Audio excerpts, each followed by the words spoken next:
Most women don't realize it's not the silence after the argument that wounds him the most, it's the look in her eyes that says, "You're no longer my safe place."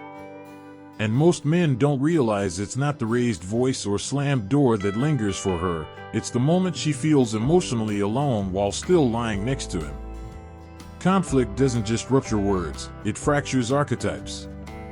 The lover retreats behind the warrior's shield. The caregiver hardens into the critic. And the sacred bond between masculine and feminine energy, the bridge built from ancient instinct and soul-level trust, cracks under the pressure of unspoken wounds. What happens next is not just miscommunication. It's the beginning of forgetting who the other truly is beneath the storm.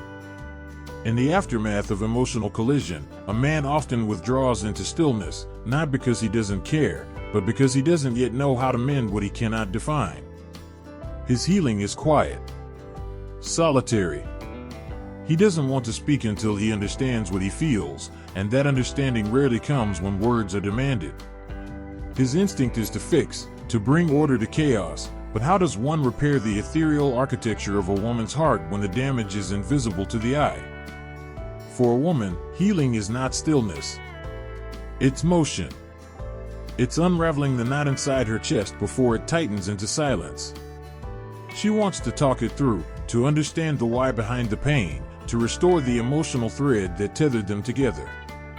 Not because she needs control, but because she needs to feel that they still exist. That she is still seen in her emotional truth. That her softness is still safe. And here's where the dissonance begins. He believes stepping back is respect. She perceives it as rejection. She believes talking is repair. He perceives it as accusation. Two hearts, both breaking, interpreting each other through the fog of ego defense and unmet emotional needs. But beneath these reactions lie deeper archetypal patterns, shaped by centuries of instinct and the subconscious whisperings of the collective unconscious. The masculine energy, in its shadow form, fears inadequacy. It retreats to protect itself from perceived failure. The feminine energy, in her shadow, fears abandonment. She reaches out, not to accuse, but to anchor. When these shadow dances go unseen, couples repeat the same arguments cloaked in different words. Not realizing they are not fighting each other, but fighting the ghosts of childhood wounds, old betrayals, and ancestral blueprints of how love should be. He was taught not to cry, to be stoic, to measure his worth in action, not emotion. And so when conflict arises, his instinct is to regain control, not connection. She was taught to nurture, to soothe, to hold relationships together through intuition and emotional labor. And so when conflict arises, her instinct is to reach, not retreat. Neither is wrong. But without awareness, both feel deeply alone in their process. Imagine this, a woman, after a fight, sitting at the edge of the bed, waiting, not for an apology, but for him to see her. And a man, alone in another room, staring at the ceiling, replaying the words she said, wondering if he's already lost her forever. Both yearning. Both wounded. Both waiting for the other to speak the language they do not yet know how to speak. This is not just a communication gap, it is a wound in the psyche. A disconnection between anima and animus, the inner feminine and masculine, that lives within each of us. And until we begin to reconcile those energies within, we project them onto our partner, blaming them for not being what we have not yet become for ourselves. Healing after conflict is not about finding the right words. It is about seeing beneath the words. Not just what was said, but why it was said. What emotion was trying to surface. What wound was accidentally pressed. For a woman to reconnect, she must feel emotionally understood, not just heard, but felt. She doesn't need a solution, she needs presence. She doesn't want him to fix her pain, she wants him to sit with her in it. To witness her humanity without shrinking from it. For a man to reconnect, he must feel emotionally safe to re-enter the space without punishment. He needs trust that his silence was not absence, but processing. That his return will not be met with scorn, but welcome. He needs to know he can be both strong and vulnerable without losing her respect.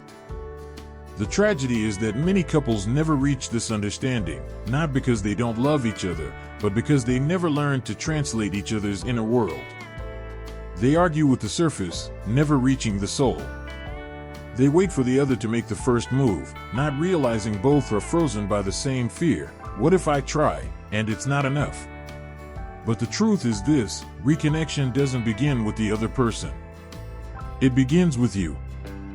Reconnection begins in the sacred space where shadow meets awareness. Where instead of reacting, you observe. Where instead of attacking, you witness. Where you stop demanding the other return to the version of themselves that made you feel safe, and instead honor the version of yourself that's rising through the pain. After conflict, the feminine must learn the art of sacred pause. Not silence as suppression, but stillness as self-holding. Her desire to speak, to mend, to reach across the void, it is noble. But sometimes, the most powerful expression of feminine energy is not in speaking first, but in waiting with open energy, not wounded urgency. And trusting that the masculine, when no longer pressured by performance, will return not as a boy afraid of scolding, but as a man who chooses presence. And the masculine, he must descend into the very emotions he was taught to outrun. He must sit with the shame, the anger, the inadequacy that surfaces when love feels threatened. Not bury it in logic. Not armor it in detachment. But feel it fully. Because a man who can feel without fleeing becomes a sanctuary. Not just for her, but for himself. The Stoics taught that within every disruption lies a test of character. That true strength is not resistance to emotion, but mastery of it. Marcus Aurelius wrote, "You have power over your mind, not outside events." Realize this, and you will find strength. And yet, most men are never taught that emotional depth is strength. That a woman does not long for a perfect man, she longs for an honest one. One who can sit in the rubble of conflict and say, "I'm not sure how to fix this, but I'm still here." To reconnect is not to rewind. It's to rebirth the connection, new, evolved, raw. It is an initiation, not a repair job. The moment you try to go back to how it was, you forsake the gift of what the conflict was meant to teach you. And that lesson is this: love must evolve, or it will suffocate. She must evolve into a woman who knows how to regulate her emotional ocean without demanding others rescue her from it. He must evolve into a man who does not retreat to silence but learns to name what lives in the unspoken. Together, they must stop interpreting each other's healing through the lens of their own. When she grows quiet, it doesn't always mean she's punishing, it may mean she's protecting her softness. When he grows silent, it doesn't always mean he's gone, it may mean he's trying to find his way back in a way that still feels masculine. But how do they meet again, across that aching chasm of misunderstanding? First, they each meet themselves. The woman asks, "What was I trying to be heard for that I didn't say directly?" The man asks, "What did I feel threatened by that I wasn't brave enough to admit?" Both begin to excavate their projections. Because what hurts us most in relationships is rarely what happened in the moment, but what that moment awakened in our inner child, our old narratives, our buried pain. Then comes the sacred offering, not of apology alone, but of presence. He sits beside her, not because he has the right words, but because he's ready to hold the space. She softens beside him, not because she's no longer hurt, but because she feels safe enough to let the hurt speak, not scream. They speak, not to win, but to understand. Not to convince, but to reveal. The masculine shares from groundedness, not defense. The feminine shares from vulnerability, not control. Both stop needing to be right and start wanting to be real. This is the alchemy of conscious reconnection. It's not romantic. It's spiritual. It's when two people agree, whether spoken or not, to stop reacting from their wounds and start responding from their wholeness.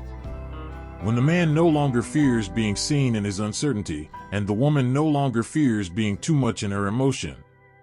And in that sacred moment, they return to each other, not as wounded adversaries, but as allies on the same path toward truth.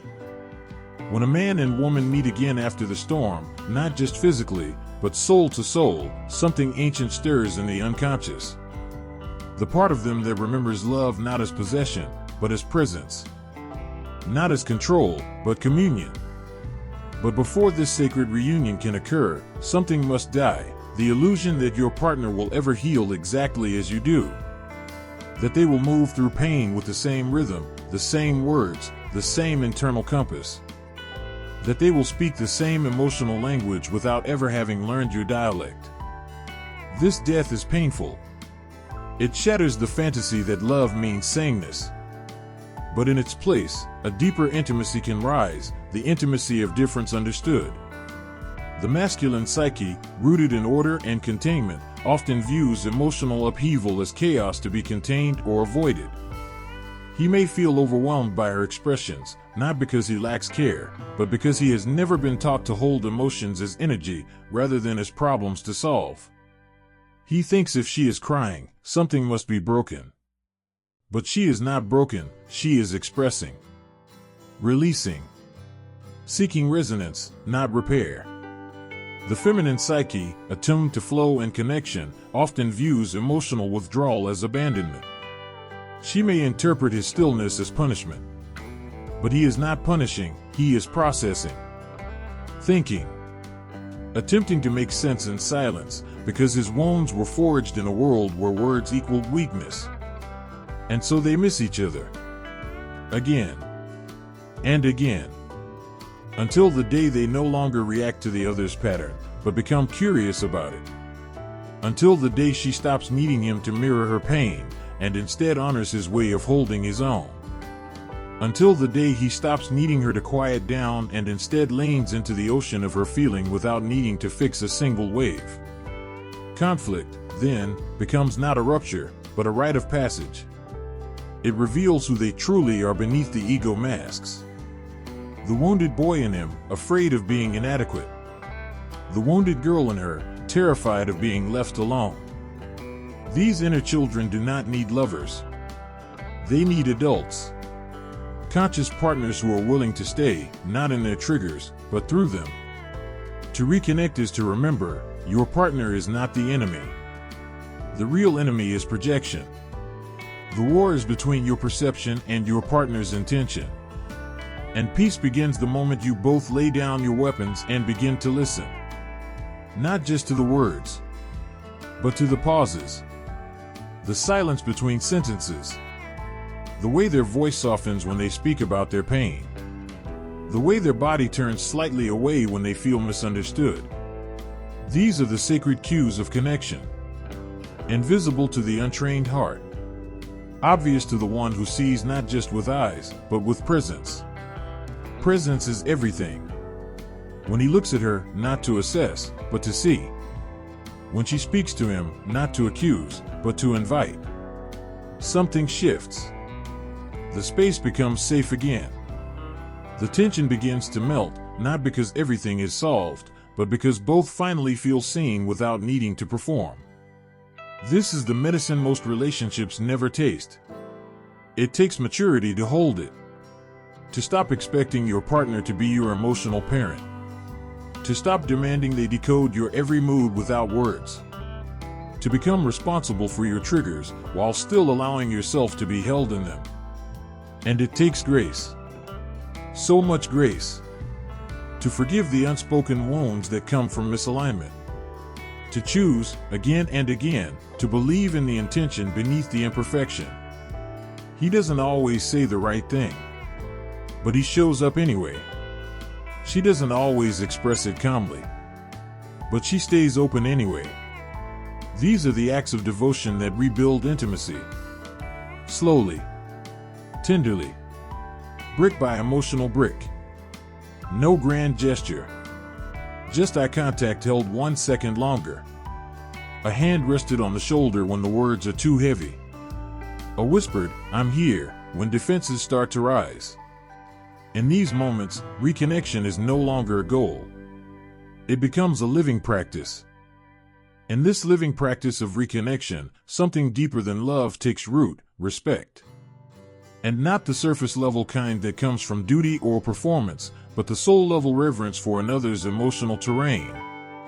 The kind of respect that says, I won't walk through your psyche with muddy boots. I will tread lightly. I will ask questions before assuming. I will honor your wounds even when I don't fully understand them. Because this is what the healed feminine longs for, not perfection, but presence. She does not want to be adored like a goddess if she cannot cry like a woman. She does not need a man who reads poetry if he cannot hold her rage without shrinking. She craves the masculine who does not run when her edges are sharp, but who stands tall and says, I see the storm, and I will not abandon ship. And the healed masculine, he does not need to be endlessly praised or endlessly needed. What he truly longs for is to be chosen. Not for his utility. Not for what he can do, but for who he is when he stops performing. He needs a woman who sees the tender boy behind the armor. Who can sit with his uncertainty, not punish his delay. Who allows him to speak in silence and listens without interrupting his thought. For both, reconnection requires a fierce kind of vulnerability, one that rips open the scripts of how they think love should look and replaces them with what the moment actually needs. It may mean she lets go of the need to explain every emotion and instead allows her energy to soften first. It may mean he resists the urge to solve and instead asks, how can I be with you in this? These are not strategies. These are offerings. And offerings are never demanded. They are given freely or not at all. To reconnect is to walk the tightrope between self and other. To bring your full truth into the space without making it a weapon. To say, this is what I felt, instead of, this is what you did. To listen not to respond, but to understand. Because healing is never linear. And forgiveness is not an event, it is a daily choice to remember the humanity in the other. That humanity is flawed. Messy. Beautiful. It forgets birthdays. It shuts down when overwhelmed. It says things it doesn't mean. But it also returns. It learns. It softens over time. It says, I was wrong. It says, I'm trying. This is what it means to love someone through a rupture. It's to stop needing closure to feel safe and start bringing safety into the space yourself. It's to become the emotional anchor you once demanded. Not because you're settling, but because you're evolving. You no longer need your partner to walk the same path. You simply ask, are you willing to meet me halfway? Sometimes, that halfway meeting looks like a quiet morning. No big talk. Just 2 cups of coffee and a return gaze. Sometimes it looks like shared laughter over nothing, the kind that reminds you the love is still alive beneath the ashes. Sometimes it's a long walk with no destination, just your hands brushing in the silence that feels like peace. In these moments, you remember, love isn't lost in conflict. It's revealed by how you rise after it. If a man truly wants to reconnect, he will risk discomfort. He will say, I don't know exactly what to say, but I don't want to lose this. If a woman truly wants to reconnect, she will risk vulnerability. She will say, I'm hurt, but I want to understand you, too. These are not declarations of surrender. These are declarations of maturity. Because at some point, you stop asking, who was right? And you start asking, what did this teach us? And then, something sacred happens. The bond reforms. Not as it was, but stronger. Wiser. Forged not in fantasy, but in truth. A truth that says, I have seen your shadow, and I choose to love you anyway. And I trust you will love mine. To love someone's shadow is not romantic, it is sacred.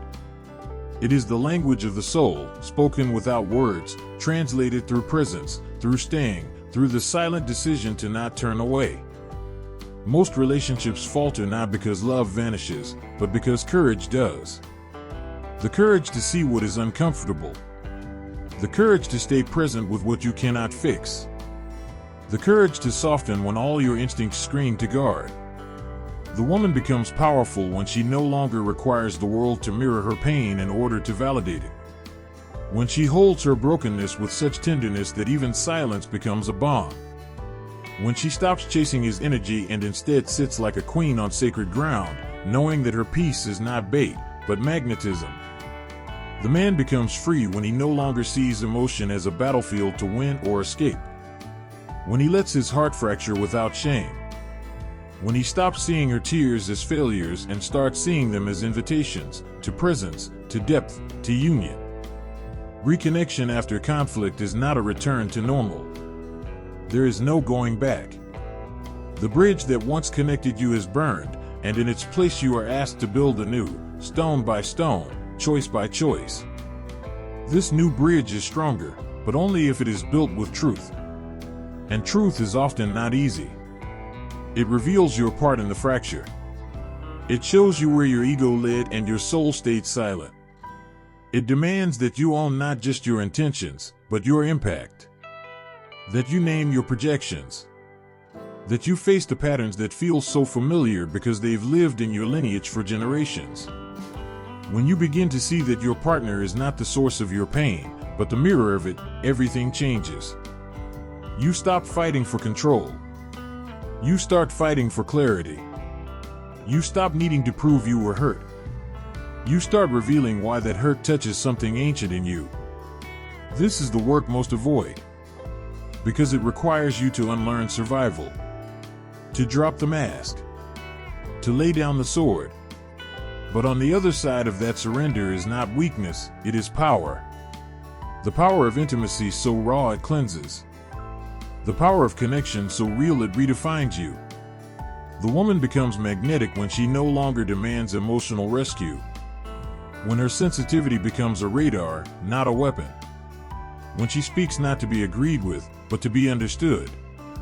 And when understanding doesn't arrive, she does not beg for it, she becomes it. The man becomes irresistible when he no longer fears being emotionally touched. When his strength is not in stoicism, but in grounded vulnerability. When he can hold space without fixing, and still protect without controlling. When he shows up even while unsure, because love no longer requires certainty, only devotion. In this space, reconnection becomes inevitable. Because there is no longer anything to defend. Only truths to hold. Tenderness to rebuild. Safety to cultivate, not through perfection, but through repair. You begin to realize that true reconnection is not a single conversation, it is a rhythm. A rhythm of rupture and return. Misstep and recalibration. Expansion and contraction. It is a dance, not a destination. And in this dance, both partners grow. The feminine learns discernment. She speaks when the energy is clear, not when the wound is screaming. She no longer pleads for love, she becomes the embodiment of it. She opens not out of desperation, but out of strength. She remembers, I am not hard to love, I am hard to manipulate. And from this truth, she glows. The masculine learns attunement. He listens not to pacify, but to witness. He leads not by controlling, but by presence. He no longer needs to dominate the room to feel powerful, his calm becomes the grounding force. He remembers, I am not weak for feeling, I am dangerous for pretending I don't. And from this truth, he rises. Together, they stop reenacting their trauma and start rewriting their story. They stop seeking proof of love in performance and begin finding it in presence. The touch that lingers. The pause before reacting. The eye contact that doesn't flinch. And finally, they return to the sacred knowing, we were never meant to be the same. We were meant to meet across our difference. And in that meeting, evolve. And in that evolution, the relationship becomes something more than romantic, it becomes alchemical. Two sovereign beings, no longer tangled in survival patterns, choosing again and again to return to love, not as a feeling, but as a practice. Not as dependency, but as devotion. Conflict no longer threatens the bond, because both have tasted the truth. Rupture is not the enemy, disconnection without return is. And so they become masters of return, architects of reunion. They build a bridge so sacred, so honest, that even the fiercest argument cannot burn it completely. Because it is not built of ego, but of essence. Not of need, but of choice. She no longer performs for love. She no longer asks, "Am I enough?" Her enoughness is no longer negotiable. It lives in her spine, in her breath, in her silence that no longer begs to be filled. She meets him not from emptiness, but from wholeness. And in doing so, she calls forth the deepest parts of him, the parts that long to lead not from fear, but from truth. He no longer hides behind detachment. He no longer fears being penetrated by her emotion. Because he has touched the sacred truth, emotion is not weakness. It is a map. It is the language of the soul trying to lead him back to his own heart. He steps forward now, not with bravado, but with clarity. Not to conquer her storm, but to anchor within it. And in doing so, he becomes the man she never has to ask twice to be present. Together, they learn the sacred rhythm of love, tension, release. Push, soften. Retreat, return. And through it all, the silent vow, "I will not use your wounds against you. I will not walk away when you are messy. I will stay, not because I need you, but because I see you, and that is enough." This is not the love of fairy tales. It is better. It is real. It demands your shadow and your softness, your accountability and your forgiveness, your boundaries and your intimacy. It asks for your whole self, not just the parts you polish. And when that kind of love is chosen, day after day, word after word, healing becomes inevitable. Not instant, not perfect, but inevitable. Because no part of you remains unseen. And nothing is more healing than being fully seen and still chosen. So the next time conflict breaks the surface of love, ask not, "How do I win?" Ask, "Where can I soften?" Ask not, "Why did they hurt me?" Ask, "What part of me is calling for integration?" Because the deeper truth is this: every rupture is an invitation to go inward, to rise in consciousness, to become the version of you that no longer needs to react, but can respond with presence, with grace, with power. That is where the feminine becomes divinely magnetic. That is where the masculine becomes truly free. And that is where love becomes a vessel, not for safety, but for transformation. And when both stand in that sacred space, healed, whole, holding nothing back, reconnection doesn't just happen. It awakens something in the universe itself. A signal. A ripple. That two people chose growth over comfort. Truth over ego. Love over control. And in that awakening, the deepest alchemy unfolds. The man no longer chases peace by avoiding her pain. The woman no longer chases love by abandoning her truth. Both become rooted, radiant, reborn. Because the woman who knows her worth doesn't chase, she chooses.